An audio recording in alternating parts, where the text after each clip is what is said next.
Olá, pessoinhas! Meu nome é Ávia Beatriz e seja bem-vindo ao meu canal.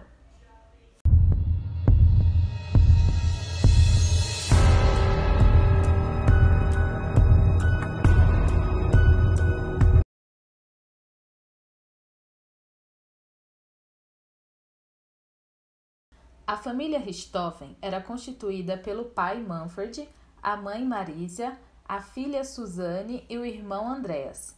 Era uma família bem rígida quando o quesito era educação. Eram reservados e raramente faziam festas em sua casa. Manfred von Richthofen era o pai da família. Era um homem de origem alemã, mas que depois se naturalizou como brasileiro. Ele atuava na área de engenharia, considerado um homem bastante inteligente e de bom humor. Ele dava bastante atenção para a educação dos filhos dele. Ele chegou a ser engenheiro-diretor numa empresa chamada Dersa e participou do projeto de construção do Rodoanel Mário Covas aqui em São Paulo. Marisia von Richthofen, a mãe da família, era nascida em José Bonifácio e morou lá até os seus 14 anos de idade. Depois, ela se mudou para São Paulo em 1966 junto com seus avós. A psiquiatra era formada na USP e era considerada uma mulher extrovertida pela vizinhança da família. Andreas von Richthofen era o filho mais novo do casal, muito tímido e considerado um garoto caseiro. Ele tinha aulas de idiomas e lutava karatê, sendo faixa marrom. Além disso, ele tinha um temperamento parecido com o de seu pai, era mais reservado. Ele recebia uma quantia mensal de R$ 2.000 dos seus pais e costumava economizar aquele valor. Suzanne von Richthofen, a primeira filha do casal, estudava em um colégio que na época era considerado o número 1 em aprovação de alunos no vestibular da USP. Mesmo assim, ela não passou no vestibular. Aí, os pais decidiram mudar os dois filhos de escola. Suzanne e o irmão Andreas eram bem unidos, considerados confidentes um do outro. Numa tarde de um domingo, em 1999, a família Richthofen decide dar um passeio no Parque Ibirapuera, em São Paulo. Lá eles conhecem um jovem chamado Daniel, que compete em aeromodelismo. O filho do casal fica super interessado pela prática e pede para os pais para ter aula sobre aquilo dali. Daniel logo depois começa a dar aula ao rapaz. Eles acabam ficando super amigos. Daniel chegou a levar o jovem para andar de bicicleta e em corridas de autorama, que seria aqueles carrinhos de controle remoto que ficam presos numa mesa, igual essa imagem está mostrando aqui. Depois disso, Suzanne comenta com seu irmão que achou o Daniel super bonitinho e ele acaba ajudando ela a se aproximar do rapaz, entregando uma cartinha que ela escreveu à mão. Logo depois disso, eles dois iniciam um relacionamento. No início, os pais dela não ligavam muito para aquele relacionamento, mas depois eles acabaram mudando de ideia, porque o Daniel não parava fixo em emprego e, além disso, ele usava drogas ilícitas.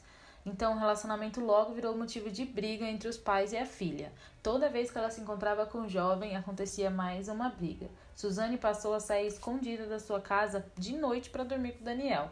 Logo depois, seus pais descobriram tudo e proibiram de vez aquele relacionamento. E a situação só piorava cada vez mais, com brigas e brigas e brigas. No dia 31 de outubro de 2002, a polícia recebe um chamado de um jovem que está em frente à casa da sua namorada, dizendo que acha que tem ladrões dentro da casa. Ele pede que uma viatura chegue no local o mais rápido possível. O primeiro a chegar no local é o policial Alexandre Paulino Boto, que diz à delegada, doutora Cíntia Tucunduva, que ao subir para o andar de cima da residência, se deparou com o corpo do casal em cima da cama no quarto. Ele ficou pensando em como daria aquela notícia para os filhos que estavam no andar de baixo. Pensou, desceu e decidiu falar. Logo, ele se surpreendeu com a reação da filha do casal, que já foi logo perguntando quais procedimentos seguir e o que ela deveria fazer.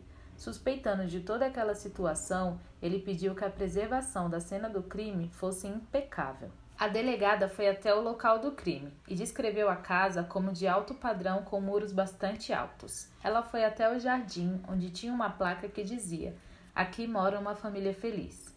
Ela percebeu que a porta de entrada e a janela do escritório estavam abertas. Quando entrou na casa, tudo estava perfeitamente arrumado, menos o escritório, que tinha papéis e coisas espalhados por todos os lugares, como se alguém tivesse procurado algo às pressas. Um valor que tinha dentro de uma maleta em dólar tinha sido roubado.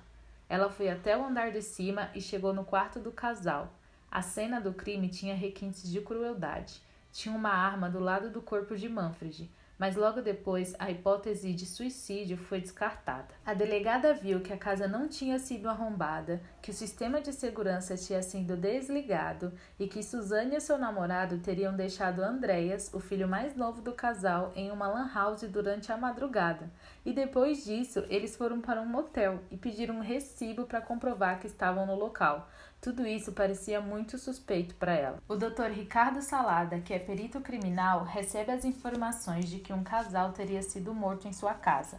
Ele decide atender esse crime. Quando chega no local, ele vê que a imprensa já está lá e logo entende que é um caso fora do comum e de grande repercussão. Foi constatado que Manfred e Marisia foram mortos por golpes em suas cabeças com uma barra de ferro. Além disso, a mão dela continha fraturas em seus dedos, indicando que ela colocou a mão na cabeça tentando se proteger. Também foi encontrada uma toalha suja enfiada dentro da boca de Marisia.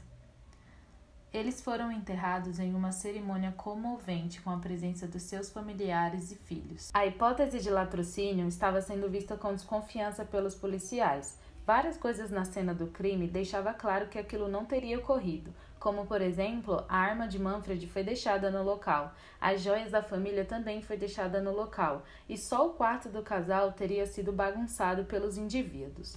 A partir disso, os policiais decidiram investigar pessoas próximas à família, como, por exemplo, os empregados, o pessoal do trabalho deles e também os filhos. Depois de um tempo, eles acabaram descobrindo que o relacionamento da filha não era aprovado pelos pais.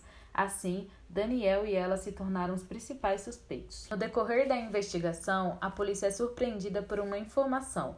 Christian Cravinhos, irmão de Daniel, comprou uma moto e teria pago o valor em dólar.